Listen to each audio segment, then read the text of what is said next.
if they're making new Dragonlance stuff, like they're writing new Dragonlance stories now, that may refresh the entire thing, and we may actually start getting some Dragonlance video games. We haven't had one of those. I mean, I didn't even play any of them because they were the Dragonlance games, video games that were made came out like a million years ago.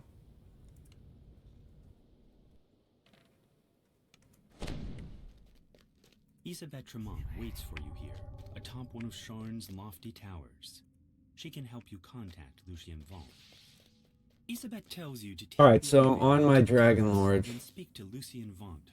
Her employer wants you to pass along some information. Charisma base, we're headed for level 20. 10 years. Oh no. Well, yeah, I mean it's so yeah, Voodoo's 10-year anniversary. Although when I went, I made him a video like a congratulations on 10 years, and compiled all of the footage that I could find of like things that he had done, and then I put it to a song. But one of the things that's interesting is this 2014, when I was looking through the archives of his stuff, I couldn't find anything older than 2016. So I'm not sure I was looking in the right place, but I don't think it matters, right? Because like my anniversary for YouTube will be 2030 because I started it in 2020. But I didn't post much. I think I like posted a video in 2020. Most of the stuff that I posted on YouTube was like 2022, 2023. So A violent explosion shatters the tranquility of the boarding house and reduces the elevator to a smoking ruin. You'll have to find yes, I think he's streaming right now. Actually, I think Friday nights they do raids. The High Lords do like teaching raids on Friday. I think I'm probably saying that incorrectly. Maybe it's not a teaching raid. I think it might just be a raid. I think they just do Friday night raids, which I have gone to a couple of them.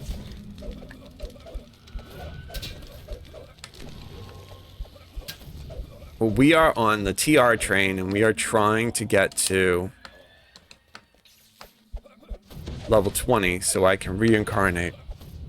And this is my second human life. I have one more to do, and then after that, I just have to do 3 elf lives, I think, and I'm done with racials completely, I think. There might be one other that I'm forgetting, but I think... So that was some of the news that we found in the...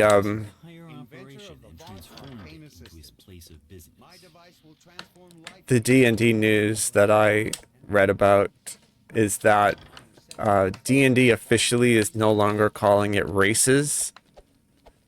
They are calling it species. So I wonder if SSG is going to change our racial past lives to species past lives. We will have to see whether or not they would be required to update as a result of like Wizards of the Coast making that change. I'm not sure exactly what the license indicates for SSG to do, but our game here, this is based on originally the 3.0 rules, and then they have like homebrewed it into the rules that we have now, which is like a mix of 4, 5, and 3. But whether they would actually be required to update something, I kind of think they would be. You know, because if Wizards of the Coast said, hey, we're no longer, you know, not only are we not using half-elves and half-orcs anymore, but we're no longer calling the different races, we're calling them species. So it's orc species and kobold species and human species, things like that.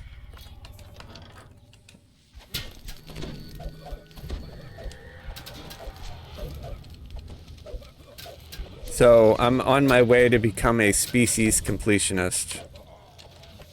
As idiotic as that sounds. Oh, I did change my build a little bit. I should tell you guys about it.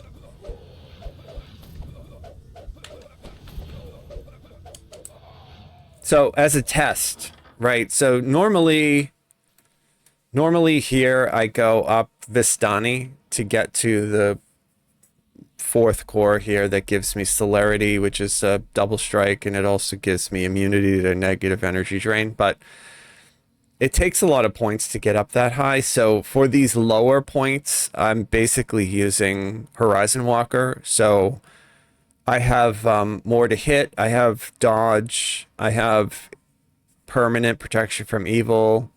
I have favored enemy evil outsider, which that's what Reapers are. And then I can also mark targets, which I get like bonuses to hit. So temporarily, even though I'm not using a bow, we're running around with this. So you see I can mark that character right there. And then we'll try to get her before she releases a spider, which likely I won't get her, but... Okay, she did not put out a spider. That's good.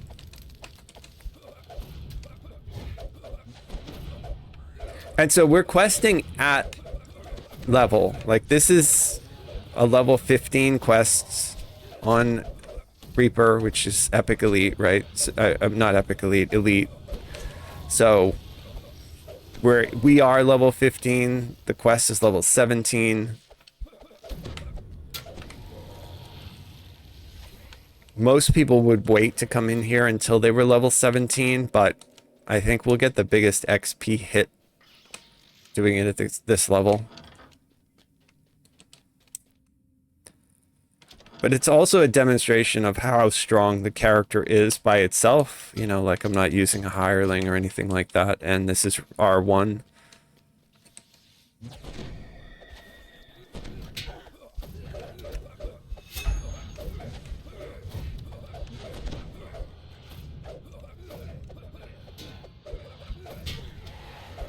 And the Dragon Roar stun works on just about everything. As does the color spray. It doesn't get all of them, like that Solar Cruelty was immune, but it got all the others. So you can see the damage spikes really high, you know.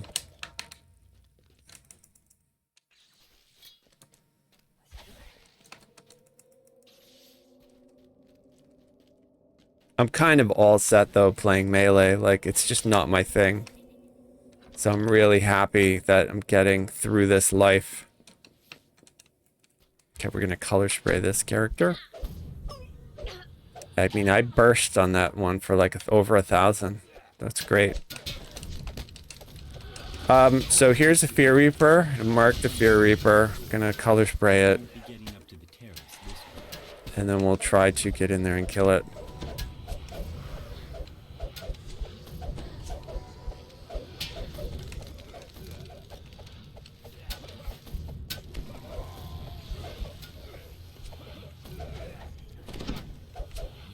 I mean, I got 5 out of the 6 with the color spray. Like, that's super good. Oh, my gear got upgraded too. I'm in the part of the family set. So I'm wearing the heavy armor, the neck piece, and the gloves from part of the family, which is from Sharn. So you can see, like, every once in a while I get that Cannith combat infusion on me. That's from the gloves. It's good. It just makes my DPS go way up having that set.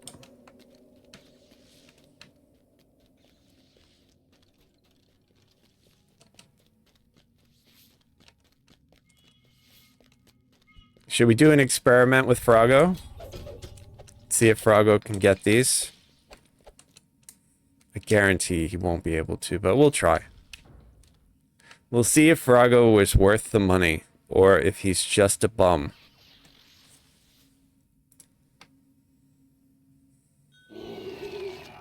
Okay, buddy.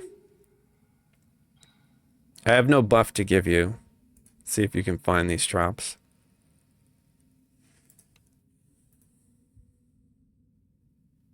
No? Can't find the traps, huh? Can you unlock it at least? Oh god, I love it. I want to compile a video of all the times that I've killed Froggo randomly. All right, so he wasn't able to get close enough to pick that, so we're gonna leave it.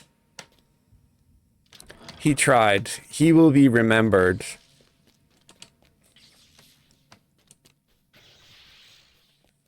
All right, so this is the last fight. So there's my freedom of movement. Here's Death Ward. That's my trance. Here's my Reaper bonus strike, and I'm going to try to kill this sorcerer right away because this dude will kill me. Alright, so the sorcerer is dead. And how will he kill me? He will cast Cyclonic Blast.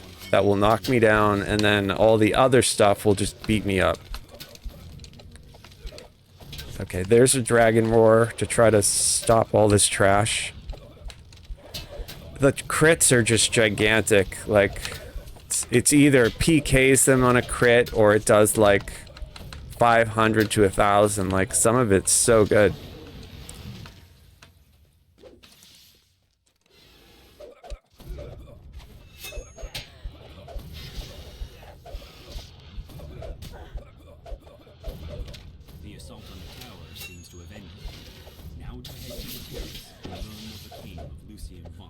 See, the damage is just amazing.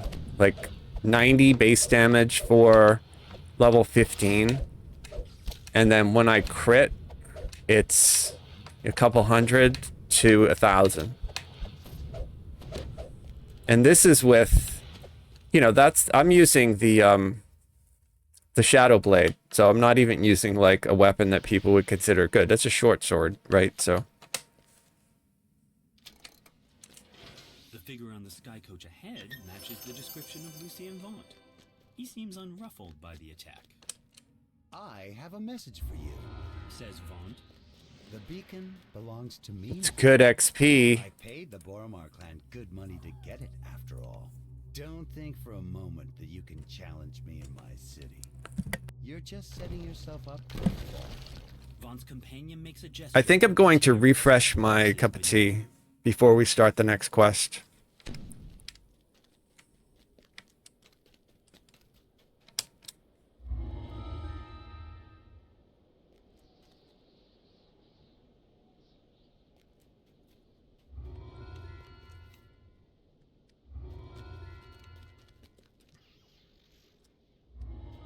Okay, so the next quest is Red Rain.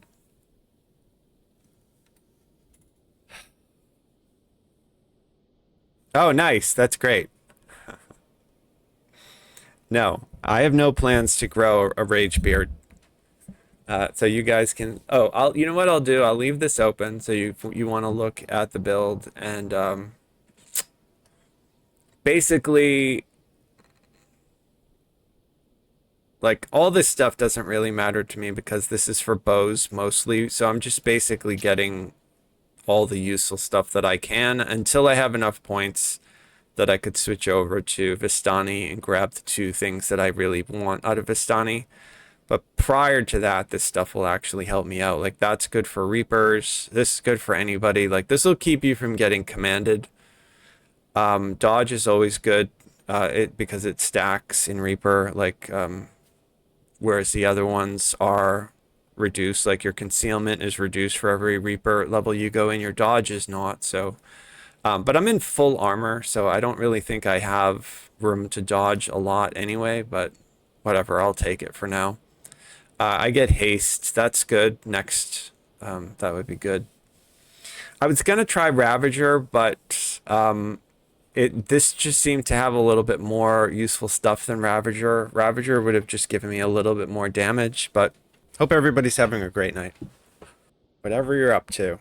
Yeah, so Firefly mentioned the Voodoo Spice video. I made a music video for Voodoo's 10th anniversary. It's on my YouTube channel. My YouTube channel is right here. Let's see if I can... Right there. So, if you wanted to check it out, that's it. Was fun to make. I wrote it for him. And, it's sort of like a roast, a little bit, you know? But it was a roast made with love, right? I figured 10 years is long enough to roast somebody, so I didn't feel that bad. And it's, you know, like an homage to, he's an amazing dude. Like we're really lucky to have him in the community, right? So it's a small community because it's like a niche game. So You step into Zelf Prospire's tidy office. The Inquisitive calls out to you. Step inside, quickly. There are eyes everywhere. I secretly want him to play other games, though. Like, you know, if I could, Zelf pulls a switch and nods to the if he wall. did a segment like You hear the scrape of Mary, stone on stone, you know, concealed back door slides. Mary makes a show with Voodoo, we would play other games. Like, I would get him to play Diablo 4 with me. I would get him to play Star Wars The Old Republic with me. Like, I would just want him to try other games. Like, So tall they block out the night sky. Pal World, he probably would have really liked. I don't even think he played Baldur's Gate 3. I mean, maybe he secretly did, but I don't think he let on that he played that, which that's insane because he really likes Dungeons and Dragons, so I certainly think he should play Baldur's Gate. Like, it's probably one of the best video games ever made. So I think people who don't even play video games should play Baldur's Gate. Like, it's that good. Like, even if you don't like video games, you'd probably enjoy Baldur's Gate. It's just such a, you know, it's really a great experience. And it just coincidentally is a great introduction to Dungeons and Dragons, role-playing, video games, turn-based games. There's just so much that it does, you know, really well. You push open the door to the apartment. The surprisingly well-decorated. So I have been playing Baldur's Gate 4, Season 4, As you near the crime scene. Blizzard's last chance to get the game sorted out, and Just one it's okay cleaning up so far. in an underground fighting ring down in the cogs. After examining the corpse, you can see that he was killed by a poisoned crossbow. Who is, on that note, hey Firefly, Fred, okay, so there's sort of like a short answer and a long answer to that. The short answer is Fred is a mind flayer who lives in Stormreach. Despite clear attempts to And like a break-in, all of Thelen's valuables are he basically, he's a friendly mind flayer. Like, he has helped us out for years and years. So, like, we actually go to him. I'll go to him after this quest, and we'll see where he normally hangs out. He's the NPC that you go and, like, respec a feat. So if you took a feat, and a feat is like in your character tree, you probably know this if you play, not the epic feats, but when you make a class, you gain skills and you gain feats. Feats are things like weapon specialization, that's a feat. Well, let's say I took a feat that I didn't want. Like, I didn't want weapon specialization, I want a different feat. Or precision is another good example. Let's say I wanted to swap that out with strike through, or the other one, I forget, the one with the fist, I forget what it's called. I would go to Fred and I would pay Fred a certain amount of money, or I would use like a Siberi's Dragon Shard or something like that, and I would swap out a feat. I could trade this feat for the other feat. So Fred has always been there helping us out, and he shows up in certain quests and he will like help us do things. Like in Nightfalls on Stormreach, when they steal the protective magic that guards Stormreach Harbor, and everybody starts getting the Madness of Crowds curse, Fred uses his psionic mind flayer abilities to calm down everybody and sort of help out. But, you know, he's a mind flayer. Mind flayers are aberrations, monsters. In Eberron, they are slightly different in Eberron than they are in the Forgotten Realms, but here they come from the plane of madness, which is you know, that's the dominion of the Lord of Eyes. And, you know, they're monsters. They'll, like, rip your brain out and eat it. So it's not like you want to get too close to a Mind Flayer. The reason why we have Fred goes on a date in this game now is directly because of Baldur's Gate 3. In Baldur's Gate, that's the main story element, that you wake up, you know, on a beach in a world that you don't know. You don't know where you are. You were just on a ship. You were kidnapped by Illithids, by Mind Flayers. That's what Fred is. You were kidnapped, and they put one of their young, like, in your brain through your eye. So you have like a Mind Flayer tadpole baby growing inside your brain. And it doesn't kill you. It's supposed to kill you, but it doesn't kill you. This is the story for Baldur's Gate 3, the beginning of the story. So it doesn't kill you. And as you play, you learn that the reason it hasn't killed you is because this being called the Guardian is protecting you from this magical realm somehow. Well, the longer you play and the more you interact with this Guardian, you eventually realize that it's actually a Mind Flayer, and it's a Mind Flayer that goes by the name the Emperor, and that he is, you know, trying to help you survive, right? But, so to get back to your question, so the Emperor is the Guardian guarding you. Well, because he's in your head, intimately going through your thoughts and talking to you, and you're helping him and he's helping you. Well, they give you romance options for the Emperor.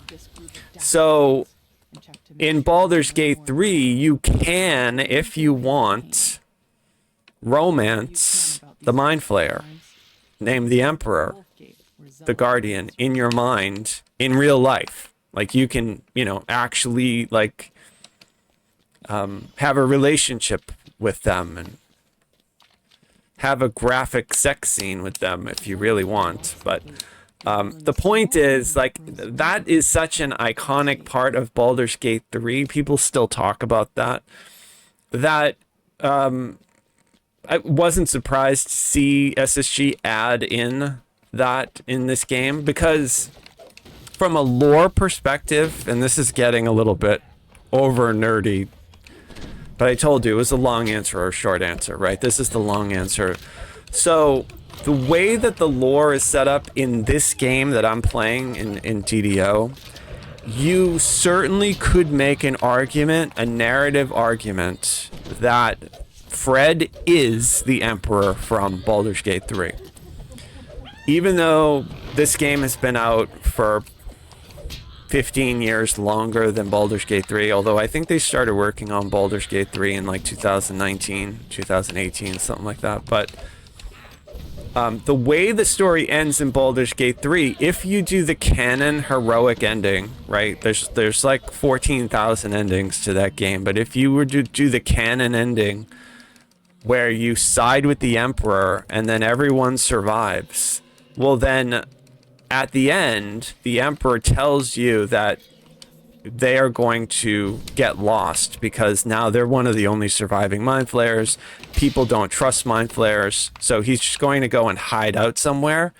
You could easily then say that Fred is basically just the Emperor under an assumed name who came to Eberron to hide out. Like, it certainly makes sense, because why else would he be helpful to humans and other species, right? If it weren't. Like, it works. So I thought it was really, like, sort of tongue-in-cheek funny that on the date he's like acting like a scientist and trying to, you know, like, they never actually implied that it was the Emperor, but it is. Anybody who does that quest, Fred's first date, is going to instantly think of Baldur's Gate 3 if they played it. If you didn't play it, it's still a pretty, you know, interesting little jokey story. You know, like a fish out of water kind of a story.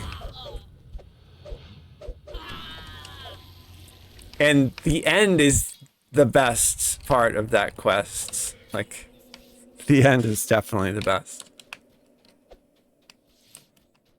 Fred's ex shows up. It like goes from this like The door to the pawn shop is cool just as with the other crime kind of a dating show to like a tragic alongside all the other cast. YouTube video gone wrong where the ex is there all bitter and angry. Dipped in poison and the palm covered in slashes. At this time, That was not my favorite quest though in the new pack. My favorite quest was the one where you go in and you help redecorate the house. That the person bought the house and it was haunted, but rather than get rid of the ghosts, she just decided to like cohabitate with them, and so then they started to come up with like new designs for the house, her and the ghosts. But then it turned out that, you know, there was some other more nefarious spirit there, and that's where you come in. You know, you help her get rid of that bad force so that she and the good ghosts can just chill. It's interesting.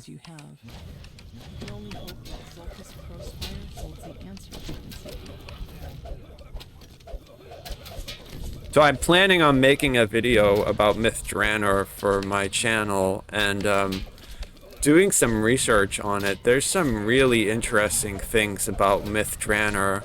One of them being the mythals. Like, that is something that I didn't really know much about, but mythals are sort of this thing in Faerun. They're like living magic. It's almost like, it reminds me kind of like an AI, kind of the way they describe it, like a computer simulation.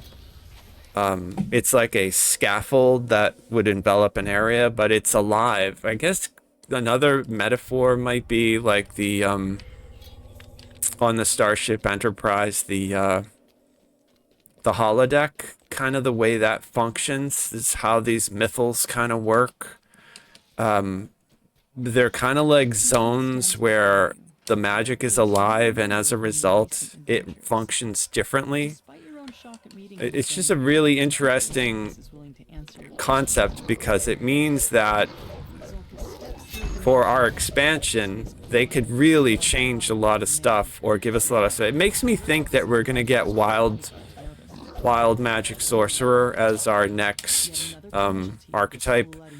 And maybe even as an iconic, they might give us an iconic sorcerer with Myth Drannor, because it would really go along with the lore of the city of Myth Drannor, the ruins.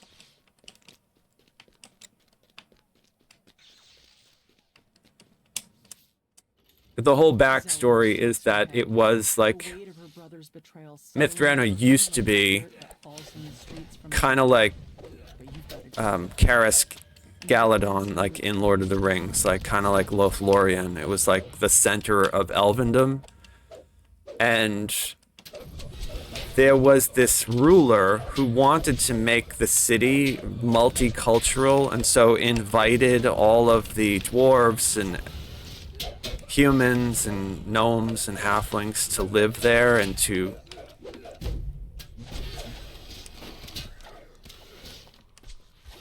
got knocked down, to live in the city. And as a result, the like pureblood, for lack of a better phrase, elves decided that they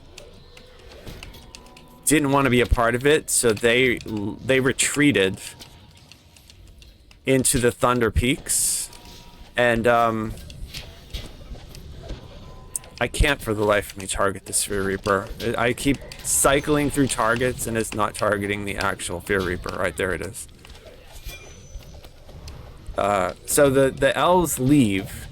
And so this leader, I forget his name, but that begins like this era of prosperity because all the different species living in the city make it thrive. And that's when they develop, the wizards get together. I think it takes like 9 wizards. I think Elminster was one of them.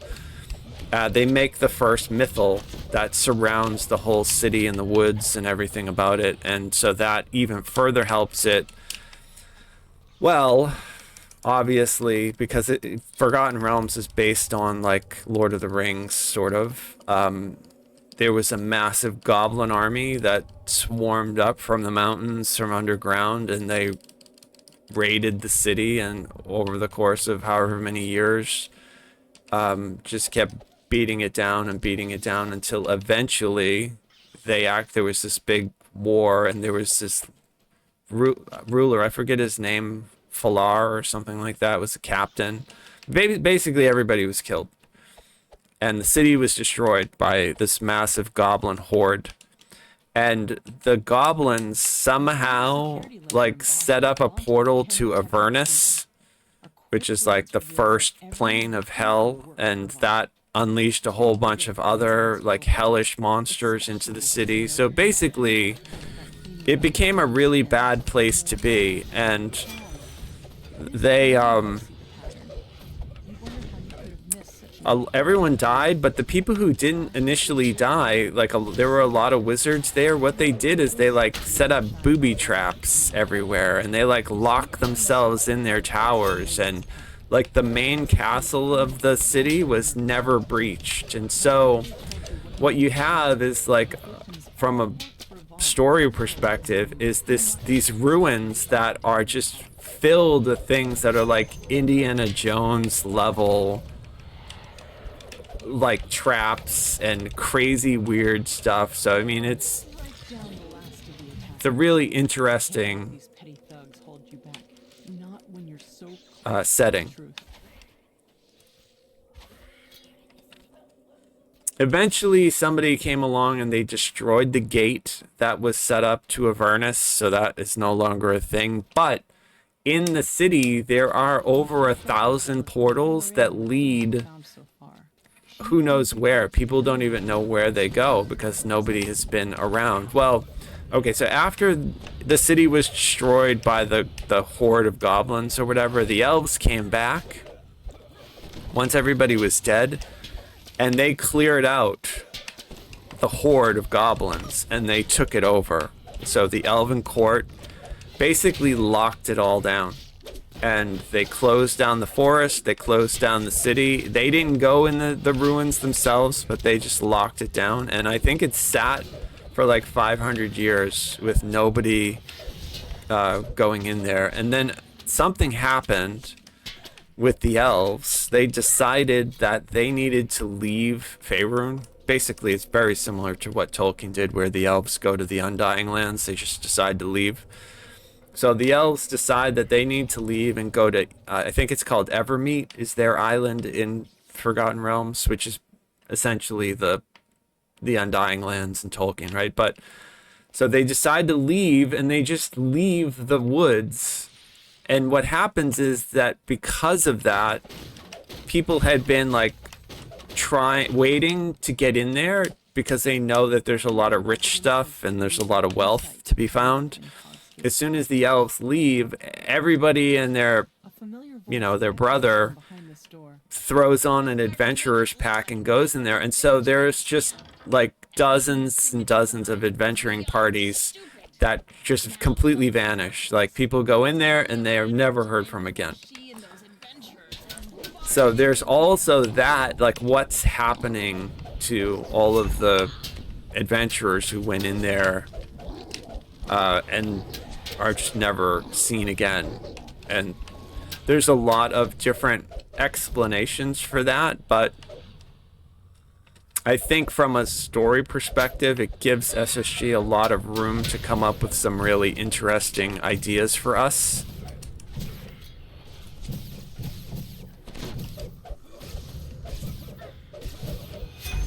Zerkus quickly cast a dimension door. The tiefling and the goblin disappeared through it.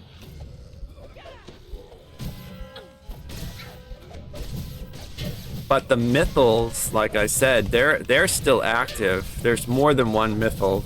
They were made all over the place. and they all function differently, and they're all alive.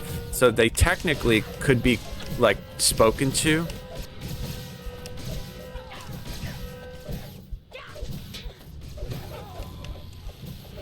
It's interesting. I don't know anything about what SSG is doing for their expansion, but that's the lore that exists in the from the lore that exists in the 2nd edition rules. Now, whether that's relevant to our expansion, they might decide to go off the reservation and completely make up stuff. They usually don't, though. They're usually pretty good about sticking with the established canon. Zelith shakes her head. Especially since, like, Wizards of the Coast, you know, they have, like, agreements Cloud my judgment in all peace. for their content, but But I'll keep going. I'm not sure if any new Myth Drannor content has come out. Like, that source book that I'm quoting is it's pretty old. Not even if it never stops.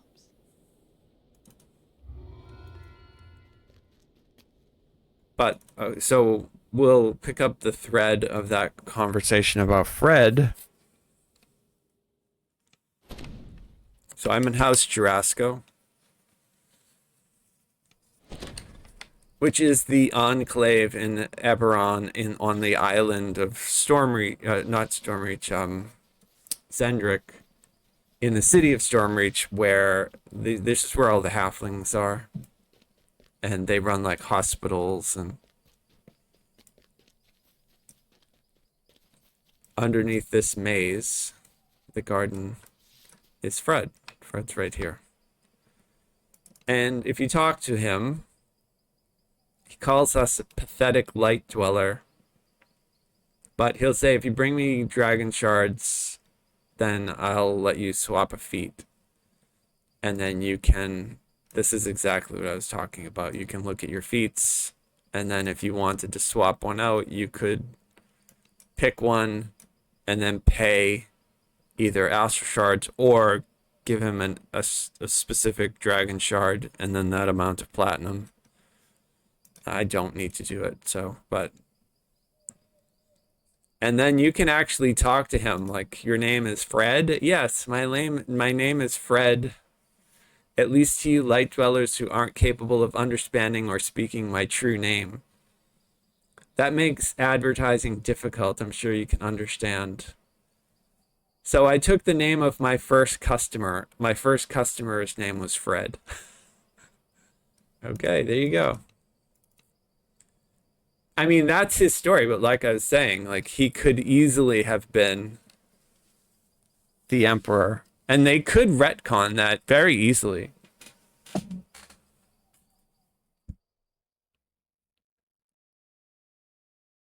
Where are you going? Hunting for gold that is flowing. Somewhere in the cold world, here there is no knowing. Hey la, oh la la la. We love if there's a standing stone. Let's make camp. We love games. Let's make camp and play more games. Hey la, oh la la. We love games. Standing stone. Let's make camp. We love games. Let's make camp and play more games. Hey la, oh la la. We love games. Where are you going? There's no knowing what magic awaits, what evil is growing. Hey la, oh la la. We love games. There's a standing stone. Let's make camp. We love games. Oh la la. Hunting old crypts is folly. Just play games and be jolly. Magical treasures hide in the dark, so rest in it and bark. We love games. There's a standing stone. Let's make camp. We love games. Let's make camp and play more games. There's a standing stone. Let's make camp. We love games. Let's make camp and play more games. Hey la, oh la la. We love games. Hey la, Mary la. Oh la la la la la la la la la la. Oh la la. La la la la la.